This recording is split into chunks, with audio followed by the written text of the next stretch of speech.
दोस्तों, कभी हार न मानना एक अद्भुत गुण है जो किसी भी व्यक्ति को सफलता की ओर ले जा सकता है। ये वह शक्ति है जो हमें चुनौतियों का सामना करने और अपने लक्ष्यों को प्राप्त करने में मदद करती है। दृढ़ता के बिना हम आसानी से हार मान सकते हैं और अपने सपनों को छोड़ सकते हैं। इस वीडियो में हम कभी हार न मानने की शक्ति और इसके महत्व के बारे में जान लेंगे। हम इस गुण के कुछ प्रसिद्ध उदाहरण को भी देखेंगे और सीखेंगे कि हम इसे अपने जीवन में कैसे विकसित कर सकते हैं। चाहे आप अपने कैरियर, अपने रिश्तों या अपने व्यक्तिगत विकास में सफल होना चाहते हैं, दृढ़ता आपके पास सबसे महत्वपूर्ण उपकरणों में से एक है। यह वीडियो आपको वह प्रेरणा देगा जो आपको आगे बढ़ने और अपने लक्ष्यों को प्राप्त करने के लिए आवश्यक है। तो आइए इसे आज की बौद्ध कहानी के माध्यम से समझते हैं कि दृढ़ता क्या है और यह हमारे जीवन में कैसे परिवर्तन ला सकती है। एक बार एक बहुत ही दुखी व्यक्ति एक महात्मा के पास आकर कहता है, मैं अपने जीवन से बहुत दुखी हूँ। मैं अपने बीवी, बच्चों और अपने परिवार को भी खुश नहीं रख सकता। मैं अपने लिए भी कुछ नहीं कर पा रहा। कभी कभी तो मुझे अपनी जिंदगी को खत्म कर देने के भी ख्याल आते हैं। आप इतनी साधनाएं करते हैं, इतनी तपस्या करते हैं। क्या आप मुझे कोई ऐसा मार्ग बता सकते हैं जिससे मैं अपने बुरे वक्त से बाहर आ सकूं? मेरा बहुत बुरा समय चल रहा है। 2 वक्त की रोटी का इंतजाम करना भी मेरे लिए बहुत मुश्किल हो गया है। अब आप ही बताइए कि ऐसे वक्त में मैं जिंदा रहूं तो कैसे रहूं? कैसे अपने परिवार को खुश रखो? कृपया करके कोई साधारण सा तरीका बताने की अनुकंपा करें ताकि मैं आसानी से समझ सकूं, क्योंकि मैं बहुत पढ़ा लिखा नहीं हूं। अगर आप बड़ी बड़ी ज्ञान की बातें करेंगे तो शायद मैं कभी समझ भी नहीं पाऊंगा। ये सुनकर महात्मा ने मुस्कुराते हुए कहा कि तुम एक काम कर सकते हो मेरा। उसने सामने की तरफ इशारा करते हुए कहा कि उस ऊंची पहाड़ी पर एक मंदिर है और उस मंदिर के पास चींटियों का एक घर है जहां पर हजारों चींटियां रहती हैं। तुम्हें सुनने में बड़ा अजीब लगेगा, लेकिन वह चींटियां उस मंदिर की जमीन को खराब कर देती है। उस मिट्टी की उपजाऊ शक्ति का खत्म कर देती है, जिसके कारण वहां पर कोई भी पेड़ या कोई भी घास पनप नहीं पाती है। तुम मेरा एक काम करो, उसके बाद मैं तुम्हें तुम्हारे सवालों के जवाब दूंगा। तुम 7 दिन तक रोज उस पहाड़ी पर जाओ और उस चींटियों के घर को तहस नहस कर दो, उसको तोड़ दो। जब भी तुम्हें कोई चींटियों का घर दिखे मंदिर के आसपास, तो उसे वहीं पर तहस नहस कर देना। लेकिन याद रहे, घर को तोड़ने में कोई भी चींटी मरने नहीं चाहिए। इस बात को समझने का प्रयास करते हुए वो युवक वहां से चला गया। शायद उसको कुछ समझ में नहीं आया था कि महात्मा जी ऐसा क्यों करवा रहे हैं। वह तो उन चींटियों पर अन्याय कर रहे हैं, उनका घर तोड़वा रहे हैं, उन्हें नुकसान पहुंचा रहे हैं। आखिर कौन महात्मा ऐसा करेगा? लेकिन फिर भी उस महात्मा की बात मानते हुए वह अगले दिन से ही पहाड़ी पर जाना शुरू कर देता है। जब वह पहले दिन पहाड़ी पर पहुंचता है तो देखता है कि बहुत सारी अपना खाना जुटाने में लगी हुई है। सारी चींटियां कतार से चल रही थी और अनाज के छोटे छोटे कण उठाकर अपने घर में जमा करती जा रही थी। ये देखकर पहले तो उस युवक का मन कमजोर पड़ गया। उसने सोचा कि यह इतनी मेहनत करके अपना घर भर रही है और मैं इनके घर को तबाह कर दूंगा तो इनको कितना बुरा लगेगा। लेकिन फिर उसने उस महात्मा की बात याद करते हुए उस घर को तोड़ना शुरू कर दिया। जल्द ही चींटियों में हाहाकार मच गया। वह इधर उधर दौड़ने लगी। अभी तक जो कतार में चल रही थी, अब वह बिखर गई और इधर उधर अपनी जान बचाने के लिए भागने लगी। थोड़ी देर में घर टूट गया और सारी चींटियां इधर उधर छुपने के लिए भाग चुकी थी। ये करने के बाद वह युवक दुखी मन से वापस अपने घर पर लौट आया। उसका मन परेशान था, दुखी था, पश्चाताप से भरा हुआ था। फिर उसने अपने बिस्तर में रात में लेटे लेटे ही सोचा कि अब तो उन चींटियों का घर तबाह हो चुका है। अब वहां वापस जाने से क्या प्रयोजन है? अब क्या फायदा होगा? क्योंकि चींटियों का घर तहस नहस करने के लिए महात्मा जी ने कहा था, जो मैं कर चुका हूँ। लेकिन फिर कुछ सोचकर अगले दिन उसने फिर से जाने का निश्चय किया और अगले दिन सुबह सुबह उठकर वह वापस उसी पहाड़ी पर पहुंच जाता है। पहाड़ी पर पहुंचकर वह उसी जगह पर पहुंचता है जहां पिछली सुबह उसने उस घर को तहस नहस कर दिया था। लेकिन वह ये देखकर चौंक जाता है कि उन चींटियों ने फिर से अपना घर उसी जगह पर बना लिया था और अब वह फिर से अपने घर के लिए सामान इकट्ठा करने में जुटी हुई थी। उस आदमी को देखकर लगा कि यह चींटियां कितनी मूर्ख है। इनको पता है कि कल ही इनका घर इसी जगह पर तबाह किया गया है और उसी जगह पर उन्होंने अपना नया घर भी बना लिया। और यह सोचकर आदमी हंसने को हुआ। लेकिन फिर से महात्मा की बात याद करते हुए उसने उन चींटियों का घर फिर से तबाह करना शुरू कर दिया। फिर से उन चींटियों में हलचल मच गई और थोड़ी देर में वह चींटियां इधर उधर अपनी जान बचाने के भागने लगी। कुछ ही देर में उनका घर फिर से नष्ट हो गया और वही युवक थोड़ा संतोष के भाव से कि इस बार तो मैंने अच्छी तरह से उस घर को तबाह कर दिया है। अब तो वह चींटियां यहाँ पर अपना घर बना ही नहीं पाएंगी। इसीलिए जाने से पहले उसने उस घर पर ठंडा पानी भी डाल दिया ताकि चींटियां वहां पर अपना घर न बना सके। और इस तरह अपना कर्म पूरा करके वह युवक फिर से अपने घर लौट आया। आज रात में सोते वक्त फिर से वह इंसान यही सोच रहा था कि क्या महात्मा ये सही काम करवा रहे हैं? क्या किसी का घर तबाह करना किसी सिद्ध पुरुष को शोभा देता है? क्या हो अगर वह महात्मा सिद्ध पुरुष हो ही ना? क्या होगा अगर वह मुझे बेवकूफ बना रहे हो? लेकिन फिर उसने निश्चय किया कि मैं अपने काम को पहले पूरा कर लेता हूँ, उसके बाद ही पता चलेगा कि महात्मा मुझसे ऐसा क्यों करवा रहे थे। और यही सोचकर वह रात में सो जाता है। अगले दिन सुबह उठकर वह फिर से उसी पहाड़ी की ओर निकल जाता है। पहाड़ी पर पहुंचकर वह उसी जगह पर पहुंचता है जहां पर उसने उनके घर को तबाह कर दिया था और वह ये देखकर खुश हो जाता है कि वहां पर कोई भी घर नहीं था। सारी चींटियां वहां से भाग चुकी थी। अब उसने सोचा कि अब मेरा रोज रोज आने का क्या प्रयोजन, क्योंकि चींटियां तो अपना घर बदल चुकी है और महात्मा जी ने मुझे 7 दिन आने के लिए कहा था। लेकिन आज तो तीसरा ही दिन है, अब बाकी 4 दिन वापस आने का क्या प्रयोजन। और यही सोचकर उसने निश्चय किया कि यहाँ से वह सीधा उसी महात्मा के पास जाएगा और उनको ये सारी खबर बता देगा। जब वह वापस मुड़कर उस पहाड़ी से उस महात्मा की कुटिया की तरफ जाने लगा तो उसने देखा तो अचानक उसकी नजर एक और घरौंदे पर पड़ी जो कि चींटियों का ही बनाया हुआ था। मतलब कि वह घरौंदा चींटियों ने ही बनाया था और अब वह चींटियां नए घर में वास कर चुकी थी। यह नया घर उनके पुराने घर से थोड़ी ही दूरी पर था और जब उस युवक की नजर उस घरौंदे पर पड़ी तो उसने सोचा कि शायद महात्मा को पता था कि यह चींटियां अपना घर यहाँ से बदलकर किसी दूसरी जगह पर बना लेगी। इसीलिए उन्होंने मुझे 7 दिन आने के लिए कहा था। और यह विचार करके वह उसका नया घर भी तोड़ने के लिए पहुंच जाता है। जब वह वहां पहुंचा तो चींटियां उसी तरह अपने कार्य में लगी हुई थी। वह अपने लिए खाना इकट्ठा कर रही थी और अपने घर में जमा करती जा रही थी। जो पुराना घर टूटा था वहां भी अनाज के कण बचे हुए थे और चींटियां वहां से भी अनाज इकट्ठा कर करके वापस अपने नए घर में ला रही थी।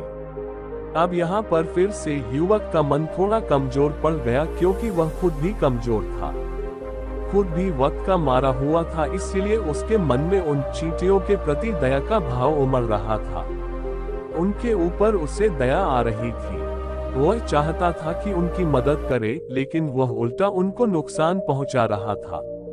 लेकिन उस महात्मा की बात को याद करते हुए उसने फिर से उस घर को तोड़ने का निश्चय किया और उसने इस बार बड़ी ही सावधानी के साथ बिना किसी चींटी को कोई नुकसान पहुंचाए वह घर तबाह करना शुरू कर दिया।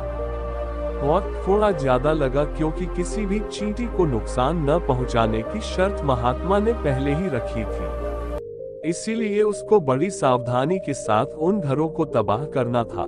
लेकिन आखिरकार उसने उस घर को भी तबाह कर दिया और उस घर को तबाह करने के बाद वह बड़े ही दुखी मन से इस बार वह पहले से भी ज्यादा दुखी था क्योंकि उसने उनका नया घर भी तोड़ दिया था। वह उन चींटियों को बसने ही नहीं दे रहा था और वह अब अपने आप को शैतान या दानव समझने लगा था। लेकिन फिर भी उस महात्मा की बात को मानते हुए वह अपने घर पर दुखी मन से वापस आ गया। रात में सोने से पहले एक बार उसने फिर से सोचा कि मैं कितना बड़ा शैतान हूँ, कितना बड़ा दानव हूँ। पुराना घर तो छोड़ो, मैं उन चींटियों को कहीं भी बसने के लिए कोई जगह ही नहीं दे रहा हूँ। वह चींटियां मेरे बारे में क्या सोचती होंगी? वह कितना दूध काटते होंगे उस परमात्मा को जो मेरे द्वारा ये काम करवा रहा है। लेकिन फिर भी उसने अगले दिन जाने का निश्चय किया और अगले दिन सुबह सुबह वह फिर से वहां पर पहुंच गया। वह ये देखकर फिर से आश्चर्यचकित रह जाता है कि इस बार चींटियों ने एक और नई जगह पर अपना घर बना लिया था। वह पहले से भी ज्यादा ऊर्जा के साथ काम कर रही थी और उन्होंने एक रात में पहले से भी बड़ा घर बना लिया था और अब वह फिर से अपना अनाज और खाना इकट्ठा करने में जुटी हुई थी। ये देखकर उस आदमी को लगा कि यह चींटियां किस मिट्टी की बनी हुई है। मैं इनको बार बार यहाँ से भगाने की कोशिश कर रहा हूँ और ये वहीं पर अपना घर बना लेती है। क्या इनको पता नहीं है कि मैं इन्हें यहाँ पर कभी भी बसने नहीं दूंगा? या चींटी है, दिखने में इतनी छोटी है लेकिन फिर भी यह मुझसे हार नहीं मान रही है। बड़े ताज्जुब की बात है। और इस बार उसने गुस्से में उस घर को तहस नहस करना शुरू कर दिया, लेकिन इस बार तहस नहस करते हुए कुछ चींटियां वहीं पर मर गईं। उसके पैरों तले कुचल दी गई। कुचलने के बाद जब वह अपने अहंकार से बाहर आया तो उसने देखा कि गुस्से में उसने उन चींटियों को कितनी क्षति पहुंचा दी है। उसका मन पश्चाताप से भर गया और वह रोता है, अपने घर की तरफ बढ़ गया। रात में सोते वक्त उसने सोचा कि मैं उन चींटियों पर बहुत ज्यादा अत्याचार कर रहा हूँ, अब इससे ज्यादा अत्याचार मैं नहीं कर पाऊंगा। और यही सोचकर वह अगले दिन उन चींटियों के लिए अपने घर से थोड़ा आटा लेकर उसी पहाड़ी पर पहुंच जाता है। आज उसके मन में उन चींटियों के प्रति श्रद्धा का भाव था, दया का भाव था। आज वह उनकी मदद करना चाहता था और जब वह वहां पर पहुंचा तो चींटियां फिर से अपने नए घर को बनाने में जुटी हुई थी। उसने बड़ी ही दया के साथ उन चींटियों को अपना लाया हुआ आटा खिलाया और अगले 3 दिनों तक वह ऐसा ही करता रहा। जो इंसान पिछले 4 दिनों से चींटियों को नुकसान पहुंचा रहा था, अब वही इंसान उन्हें मदद कर रहा था। वह रोज सुबह जाता और उन चींटियों को अपने हाथों से आटा खिलाता। 7 दिन के बाद वह युवक उस महात्मा के पास पहुंचकर हाथ जोड़कर बोलता है कि हे महात्मा जी, मुझे माफ कर देना। मैंने उन चींटियों का घर तबाह करने के लिए बहुत कोशिश की। मैंने उनका घर तबाह किया भी, 1 बार नहीं 4 बार मैंने उनका घर तोड़ा। उसके बाद में हिम्मत नहीं कर पाया, उनके घर को नहीं तोड़ पाया। मैं समझ सकता हूँ कि मैंने आपका काम पूरा नहीं किया और इसके बदले आप मुझे वह तरीके भी नहीं बताएंगे जो कि मुझे मेरे बुरे समय से बाहर निकाल सकते हैं, लेकिन मुझे इसका कोई दुख नहीं है। मुझे लगता है कि मैंने जो किया वह सही किया, इसलिए मैं आपसे आज्ञा लेकर वापस जा रहा हूँ। कृपया मुझे वापस अपने घर जाने की आज्ञा दीजिए। ये सुनकर उस महात्मा ने मुस्कुराते हुए कहा कि अरे बेटा, इतनी भी क्या जल्दी, रुको तो सही, जलपान तो कर लो, थोड़ी देर ठहर जाओ, उसके बाद चले जाना। और यह कहकर वह महात्मा उस युवक के लिए पानी लेकर आते हैं। पानी पिलाने के बाद महात्मा उस युवक से पूछते हैं कि तुम मुझे ये बताओ कि आखिर तुम उन चींटियों का घर तबाह क्यों नहीं कर सके? वह चींटियां तो छोटी छोटी है और तुम इतने विशाल हो, फिर भी तुम उन छोटी छोटी चींटियों का घर तबाह नहीं कर पाए। कहाँ है तुम्हारी शक्ति, तुम्हारा बाहुबली? इसका जवाब देते हुए उस युवक ने कहा कि हे गुरुवर, मैंने उन चींटियों का घर तबाह कर दिया था, बार बार किया था। एक बार तो अपने गुस्से में उन चींटियों को भी मैंने हानि पहुंचा दी थी, लेकिन जिस दिन मैंने उनको हानि पहुंचाई उसी दिन मेरे को लगा कि मैं उनको क्यों हानि पहुंचा रहा हूं। क्यों इनको इतनी तकलीफ दे रहा हूँ, और उसी दिन से मैंने उनको नुकसान पहुँचाने की बजाय उनकी सहायता करनी शुरू कर दी। ये सुनकर उस महात्मा ने कहा कि यही तो सीखने की बात है। एक छोटी सी चींटी हमें जीवन का संदेश दे जाती है। मैंने तुम्हें उन चींटियों का घर तबाह करने के लिए नहीं भेजा था। मैंने तुम्हें भेजा था ताकि तुम उन चींटियों से कुछ सीख ले सको। तुम्हें क्या सीख मिली उन चींटियों से, क्या मुझे बता सकते हो? ये सुनकर उस युवक ने पूरी कहानी बयां कर दी। पूरी कहानी सुनने के बाद महात्मा ने मुस्कुराते हुए कहा कि बेटा, तुमने जो महसूस किया मैं वही तुम्हें दिखाना चाहता था। वो ये थी कि तुमने कितनी ही बार उनके घर को तोड़ने की कोशिश की, कितनी ही बार प्रयास किया कि उनका घर तबाह हो जाए, लेकिन वो हर बार अपना नया घर बना लेती थी।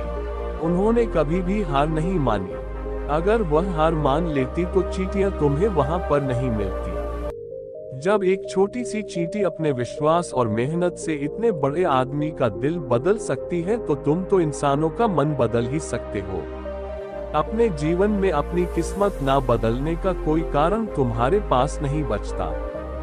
जीवन कार्यशीलता का नाम है, कर्मशीलता का नाम है, लेकिन हम मनुष्य एक दो बार हार मिलने पर ही टूट जाते हैं, हताश हो जाते हैं और फिर जीवन में प्रयास ही नहीं करते, और कुछ लोग तो अपनी जिंदगी को खत्म करने पर उतारू हो जाते हैं। 3 मिनट 35 सेकंड। लेकिन जानवरों में तुमने एक बात देखी होगी कि वह अपना जीवन खुद से कभी खत्म कर ही नहीं सकते। तुमने कभी नहीं सुना होगा कि किसी जानवर ने आत्महत्या कर ली, चाहे वह जानवर कितना ही भूखा क्यों ना हो, कितना ही दुखी क्यों ना हो, लेकिन वह अपने जीवन के लिए हमेशा संघर्ष करता रहता है। लेकिन वहीं पर दूसरी तरफ हम मनुष्य एक दो बार हताश होने पर ही अपना जीवन खत्म कर लेते हैं। जीवन तो कर्म करने का नाम है, इसलिए मृत्यु से पहले कर्म करना कभी मत छोड़ना, क्योंकि मृत्यु के बाद तो तुम परम विश्राम में चले ही जाओगे, तो उससे पहले कर्म करना क्यों छोड़ रहे हो? क्यों हताश हो रहे हो? अगर तुम्हारा एक घर टूट गया है तो दूसरा घर बनाने का प्रयास करें। कोशिश करो, और कोशिश करने वालों की कभी हार नहीं होती। ये तुम उन चींटियों से देख चुके हो। देखने में तुमसे कितनी छोटी है वह चींटियां, और तुम इतने बड़े हो, लेकिन उनका मन तुम्हारे मन से इतना बड़ा है, इतना विशाल है, इतना दृढ़ संकल्प है कि इतनी बार घर टूटने पर भी उन चींटियों ने कभी हार नहीं मानी। दूसरी सीख यहाँ से लेने की थी, वो ये थी कि जब भी हमारे ऊपर बुरा समय आता है, हमें लगता है कि यह समय कभी नहीं जाएगा, ये समय मेरे जीवन को बर्बाद कर देगा, मुझे कभी नहीं जीने देगा। और अपने इन्हीं ख्यालों से, जिनका असलियत में कोई भी अस्तित्व नहीं है, वह सिर्फ विचार है, और वही विचार हमारे मन को दुखी कर देते हैं, और इसके लिए हम प्रयास करना भी छोड़ देते हैं। लेकिन तुम खुद सोचो कि बार बार प्रकृति हमें दुख पहुंचाएगी, नुकसान पहुंचाएगी, लेकिन कब तक पहुंचाएगी? अगर हम बार बार फिर से उठकर फिर से नया प्रयास करते रहेंगे, तो प्रकृति भी हमारे सामने घुटने टेक देगी, और वह भी एक दिन हमारे ऊपर दयावान हो जाएगी, और वह हमें सब कुछ देने लगेगी जिसकी हमने कभी कामना की थी। इसलिए ये भी कहा जाता है कि बुरा वक्त किसी का भी हमेशा नहीं रहता। तो हमने खुद देखा कि तुम उन चींटियों को तबाह करने के लिए पहुंचे थे, लेकिन बाद में तुम्हें उन चींटियों को अनाज और आटा देने लगे। तुम ही उन पर कृपालु हो गए। क्यों हुए? क्योंकि तुमने देखा कि वह चींटियां हार ही नहीं मान रही है। इसी तरह अगर तुम भी अपने जीवन में कभी हार नहीं मानोगे, तो एक ना एक दिन ये प्रकृति तुम्हें वह सब कुछ देगी जो तुम अपने जीवन में पाना चाहते थे। इसीलिए हमेशा याद रखना, हमें बिना रुके, बिना थके और बिना परिणाम की चिंता के बस कार्य करते जाना है। और दूसरा ये कि एक ना एक दिन प्रकृति तुम्हारे उस कर्म का परिणाम तुम्हें जरूर देंगे। तो दोस्तों, कैसी लगी आपको ये कहानी है?